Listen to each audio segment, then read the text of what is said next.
O pré-candidato defende pautas como o combate à corrupção e reformas econômicas. Renan Santos, boa noite, seja muito bem-vindo ao Band Cidade. Boa noite, é uma honra estar aqui, vamos trocar ideia, vamos debater.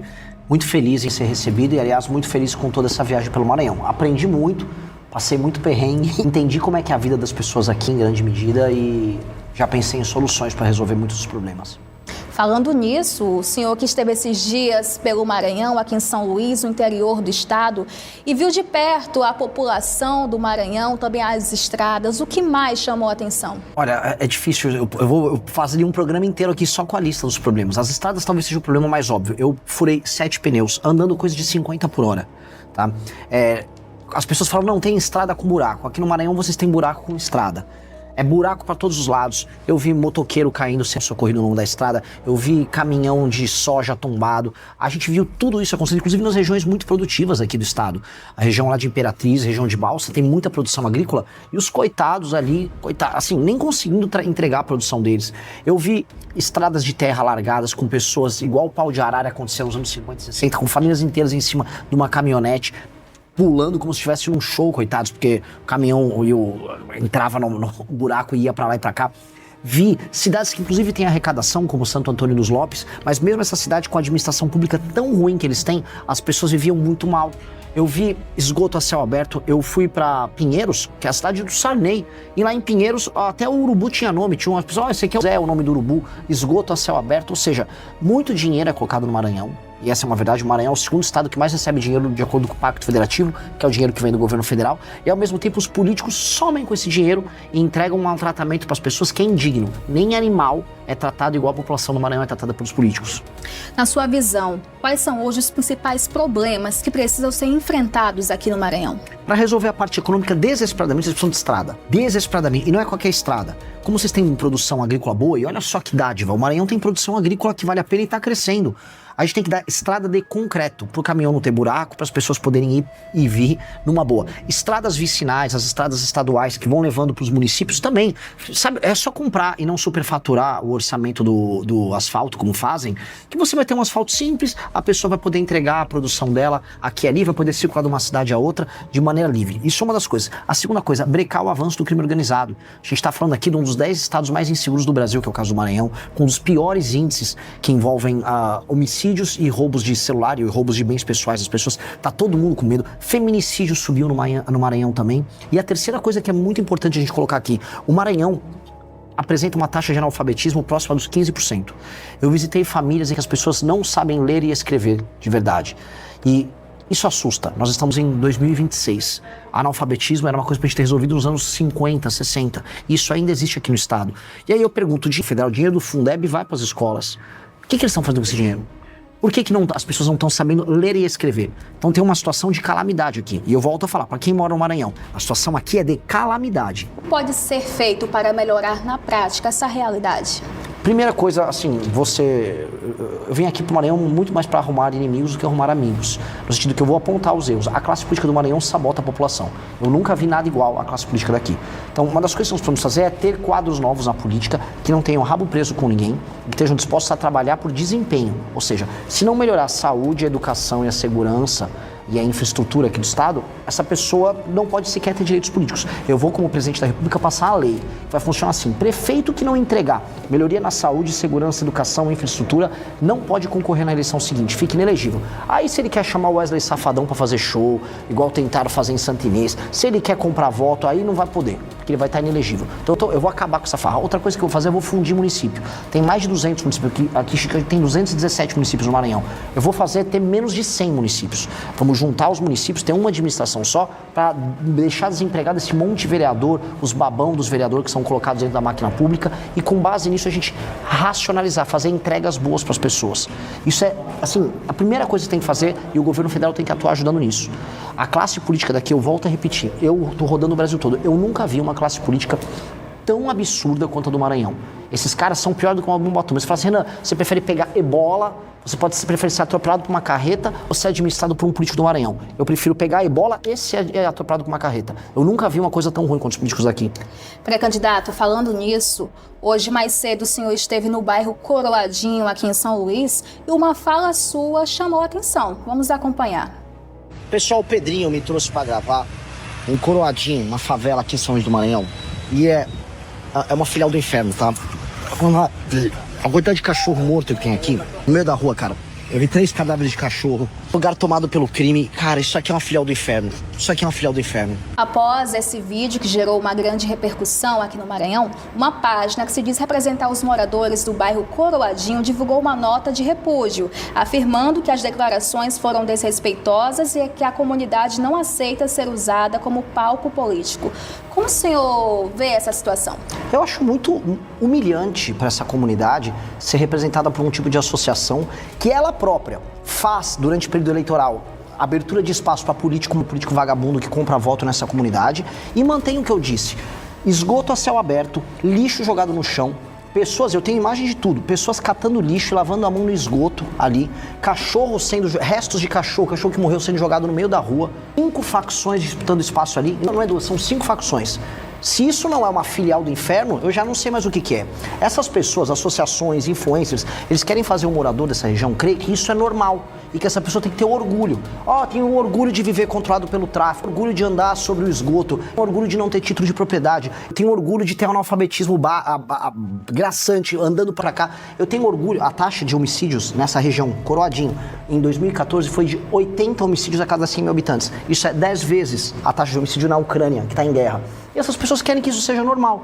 Eu acho um absurdo, mantenho que é um absurdo, e se for presidente da República, eu vou transformar isso em bairro. Eu não vou manter aquilo como favela. Mas eu tenho orgulho de que é uma favela. Você está errado. A população nem sempre está assim. A população, às vezes, compra orgulhos de coisas erradas. Ninguém tem que ter orgulho do que eu vi ali.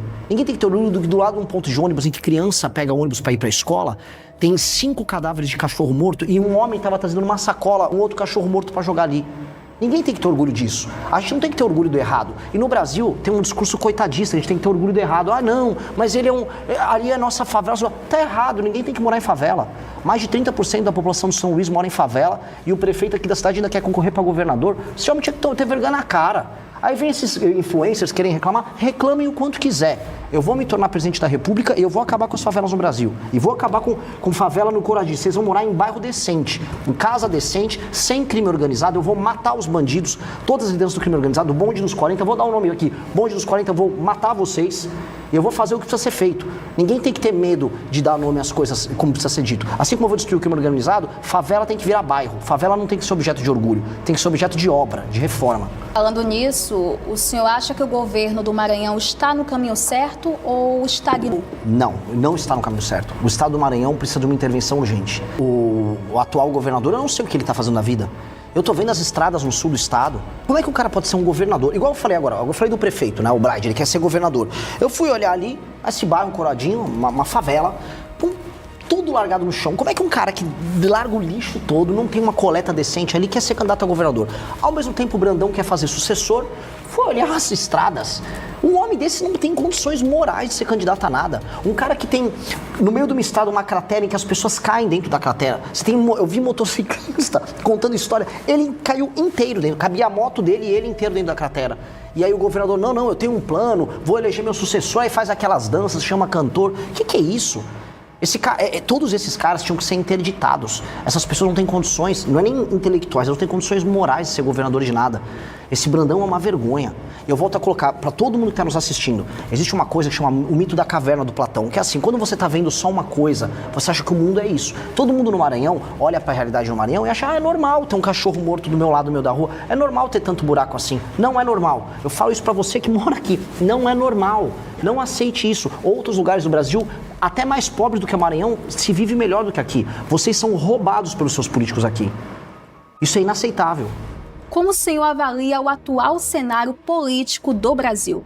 É triste, o cenário político do Brasil é o maior escândalo de corrupção da nossa história, que é o escândalo do Banco Master, pegando gente de todos os lados. Descobriram agora que o Caiado, pré-candidato a presidente, inclusive um cara que eu admiro, participou comigo do impeachment da Dilma, agora ele também recebeu o Vorcaro e foi convencido a Vorcaro pelo cara mudar de certas posições. Falamos do escândalo do INSS, que envolve boa parte da classe política, inclusive a família do atual presidente da República, o Lula. Aí a gente olha os dados e os indicadores do Brasil, o Brasil vai para uma crise que ele vai quebrar nos próximos 2 anos se nada for feito. Segurança pública, o crime organizado tomando todos os estados, especialmente do Nordeste. Rankings internacionais de educação, o Brasil caindo pelas tabelas, desempenho horroroso.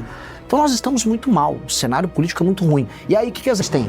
As edições mostram o Lula concorrendo para a reeleição, graças a Deus as pessoas despertando, e eu tô rodando no Nordeste, e eu tô vendo aqui no Nordeste as pessoas despertando pro problema que é o lulismo, o fato que eles não têm nada a entregar.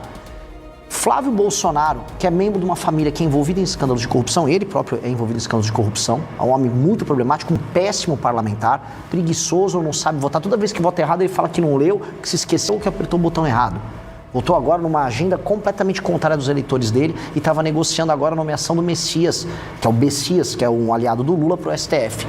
Ou seja, os nomes são muito ruins, infelizmente. Então o cenário do Brasil é se ficar o bicho come, se correr o bicho pega. Só que tem a gente para enfrentar o bicho. E eu estou rodando o Brasil para despertar as pessoas para esse problema que nós estamos vivendo. Falando em despertar, o senhor acha que ainda a população brasileira está muito presa ainda ao lulismo, ao bolsonarismo? Parte sim, porque em qualquer lugar do mundo você trabalha com o fla-flu, que a gente chama, né? Você tem um ou é o outro, e é fácil pensar com essas categorias. A gente vai ver até em livros religiosos, tem Deus e tem o diabo, sabe? Tem Jesus, tem Lúcifer. E o que eu falo para as pessoas é, de um lado você tem o capeta, que é Lula, e do outro você tem o Judas, que é o Flávio Bolsonaro, que é a família que trai as pessoas. Então nós temos que ter um outro caminho. E não é nem terceira via, é a única via. Quais são os problemas do Brasil, independente se você é de esquerda ou de direita? O que nós temos que resolver para ter estrada que funciona, para ter moradia, para acabar com as favelas, para fazer a economia crescer, para fazer as pessoas saírem do Bolsa Família? Eu não quero, assim, uma das coisas que rolam muito, mas nem assim, não, um monte de gente na minha cidade está com o Bolsa Família. Eu não quero que as pessoas estejam no Bolsa Família. Falo olhando para a câmera. Eu vou diminuir o número de pessoas no Bolsa Família. Aqui no Maranhão. Marmanjo que está ganhando Bolsa Família com 5, 26 anos, achando que é legal, só que vai fazer um bico, vou botar você para trabalhar, vai ralar. Vai ter frente de trabalho na tua cidade. Papo reto. Entendeu? E vamos fazer a atividade econômica crescer. Aqui no Maranhão, uma dica para as pessoas, o maior ICMS do Brasil, que é o Imposto de Circular Mercadoria e Serviço, é o mais alto do Brasil. Como é que um estado tão pobre como o Maranhão cobra o maior imposto e não entrega nada com esse imposto? Uma das piores educações, uma das piores sistemas de segurança que a gente tem no Brasil está no Maranhão e ainda cobra imposto tão alto. Então, o que eu falo para todo mundo é, se a gente focar no problema, chutar os ladrões que tem no meio do caminho, a solução tá aqui. Tanto que o próprio Maranhão, o Maranhão tá fácil, tá? É mais difícil você crescer o Ceará, tem um clima muito mais complicado, a terra é árida, do que aqui tem terra boa pra tudo quanto é lado, tem energia elétrica, tem rios, tem água abundante, dá pra desenvolver com agro, tem um porto muito bom, tem acesso ao Atlântico Norte, aos Estados Unidos, à Europa, ao Canal do Panamá muito mais fácil, dá pra transformar o Maranhão numa potência. O problema é que tem um trabalho de profissionais. Os políticos daqui são profissionais, a começar o tal do Brandão. Eles são muito profissionais de deixar o Estado uma porcaria. E aí as pessoas não acordam. Eu tô aqui para despertar. Minha missão, o nome do partido nosso é missão, é despertar as pessoas. Se elas me elegerem para presidente da República, eu vou fazer uma revolução, eu vou tornar o Brasil um país sério. Só que se minha candidatura já servir para acordar as pessoas, é algo incrível. Eu fico até mais feliz se a gente despertar as pessoas. Preciso que elas despertem pro problema. O senhor fala muito em fundir os municípios. Como é que isso funcionaria na prática? É alterar 2 artigos da Constituição e permitir que o governo federal faça um plano que pegue municípios pequenos que não se sustentam. Como é que funciona? Quem está assistindo em casa? Tem vários municípios que têm 5, 10, 15, 20 mil habitantes. Esses municípios, se eles estiverem gerando renda, por exemplo, tem muitas empresas e eles pagam as próprias contas e os indicadores de saúde, educação, saneamento básico estiverem bem atendidos, o município pequeno pode existir, não tem nenhum problema. Agora, se o município é sustentado com o dinheiro do governo federal, ele não gera riqueza e a população é maltratada, aí eu vou juntar eles, 1, 2, 3, 4, 5 municípios, transforma num município só, demite esse monte de vereador, vou chamar os babões de político, demite os babões que tem lá na prefeitura, que trabalham de mentira, de assessor, os demais prefeitos, tem um só prefeito e só 9 vereadores. E eles não vão trabalhar simples, com a regra que eu estou chamando da reforma administrativa, com lei de responsabilidade gerencial, o que nós vamos fazer é, esse prefeito assume, só que ele tem uma série de metas e indicadores para cumprir. Se você tem só 10% de saneamento básico ou de fornecimento de água, vai ter que subir para no mínimo 30 no mandato dele em 4 anos. Se não subiu para 30, se não melhorou os índices de educação, se melhorou a fila nas UBSs, ele fica inelegível, ele não pode concorrer na eleição seguinte. Ah não, mas e se ele for popular porque ele fez um show do Safadão? Primeiro que eu não vou deixar ele fazer um show do Safadão, não vai poder comprar voto de ninguém. Segundo, se ele for tentar comprar o voto das pessoas, eu vou prender a pessoa que está vendendo o voto e vou prender o político que estiver comprando o voto. E terceiro, que ele vai estar inelegível. Agora, se ele cumpriu a meta, se foi um bom prefeito, melhorou o saneamento básico, melhorou a educação, melhorou a segurança, fez empresas se instalarem ali, o município começou a esquentar, a economia cresceu, as pessoas estão com emprego, estão comprando uma moto, estão comprando um carro, estão fazendo uma casa, a vida começou a melhorar, o cara vai poder fazer o show do Safadão no município dele numa boa, tá? Eu vou querer ver a população daquele lugar feliz, ele vai poder concorrer à reeleição e o partido dele ainda ganha fundo partidário eleitoral como prêmio porque ele foi um bom prefeito. Então a gente tem que bater no político que não presta, no prefeito, mas se o político que presta, a gente tem que premiar. Essa é a regra que a gente vai fazer. Fazendo isso e fundindo o município, a administração aqui vai melhorar tanto. Aí eu te falo, tanto, que vocês vão dar um salto. O Maranhão vai começar a crescer 10% ao ano, 10 a 15% ao ano, até começar a pegar o ritmo de ser um dos maiores estados do Nordeste, que é o que tem que ser. Agora falando do Partido Missão, que ele surge como uma alternativa no cenário nacional, o que diferencia o Partido Missão dos demais partidos? Começar pelo nome, né? Todo mundo que acompanha partido político no Brasil vê que é uma sopa de letrinha. PSB, Partido Socialista Brasileiro, PMDB, Partido da Mobilização Democrática Brasileira. Ninguém sabe o que significa isso. Missão significa o seguinte: o que significa quando você está numa missão? Você tem uma ideia, um plano, e você tem um período de tempo para implementar. Isso se torna A missão, como o nome do partido, significa que nós somos um grupo de pessoas que tem um senso de urgência. O que é urgência? Eu preciso, enquanto eu estiver vivo, nos próximos 30 anos, fazer o Brasil virar um dos 5 maiores países do mundo. Essa é a nossa missão. Eu quero que daqui 30 anos o meu país esteja junto com China, Rússia, Estados Unidos e Índia, mundo, mandando foguete para o espaço aqui da base de Alcântara, no Maranhão, tendo alta tecnologia, produzindo inteligência artificial, tendo forças armadas poderosas, destruindo o crime organizado, sendo influente. Essa é a missão. Então o meu partido surgiu para cumprir isso. E aí a gente fez uma lista de políticas que a gente tem que implementar para fazer isso, publicamos isso em livros e montando o partido. E minha pré-candidatura hoje é para isso. Então, quando os outros ficam lá com blá blá, eu gosto muito do Lula, ai não, o Bolsonaro tem lindos olhos verdes, eu tenho um plano, eu quero implementar, eu tô com pressa, eu preciso fazer meu plano ser implementado rápido. Por isso que eu já sou pré-candidato a presidente. É um senso de missão, um senso de urgência. Falando em partidos, o senhor fez uma crítica ao PSOL. Qual foi o principal ponto dessa crítica? Puxa, eu faço tantas críticas ao PSOL. Então, o primeiro problema do PSOL, por que o PSOL existe? O PSOL é um partido de sabotagem à soberania nacional. Se for a última crítica que eu fiz recente a ele, é porque o PSOL, veja só o absurdo, ele entrou no STF, junto com um monte de ONG que recebe dinheiro dos nossos concorrentes da Europa, para impedir que a Ferrogrão, que é uma ferrovia que escoa a produção de soja do Brasil, do agro, especialmente no Mato Grosso, termine. Eles não querem que a gente tenha uma obra para, em vez do caminhoneiro ficar cansado na estrada entregando a mesma produção sempre, uma ferrovia atenda a produção do Brasil, fazendo que sobre mais divisas, entre dinheiro no Brasil, a gente possa fazer mais políticas sociais. O PSOL não quer, porque o PSOL trabalha a serviço dessas ONGs americanas, alemãs, norueguesas, que não querem que o Brasil tenha um agro forte, porque eles estão protegendo o agricultor deles. Isso está acontecendo aqui no Maranhão agora. O ICMBio quer pegar toda a área perto do Porto de Itaqui, quer interditar porque tem que ter 20 pescadores ali. Então você tem que ter 20 pescadores funcionando, que nem existem mais pescadores, ninguém está pescando ali. É uma não economia, aliás, ninguém quer no século XXI que as pessoas fiquem vivendo de pesca de subsistência. E aí querem interditar uma região que pode ser super desenvolvida, a gente pode instalar empresas que podem criar produtos que vão ser exportados para fora do Brasil. Ou seja, essa agenda de sabotagem que o PSOL apoia em todos os lugares do Brasil, impede os lugares mais pobres do Brasil de crescer. Portanto, o PSOL é o inimigo do Brasil e ele tem que ser combatido assim.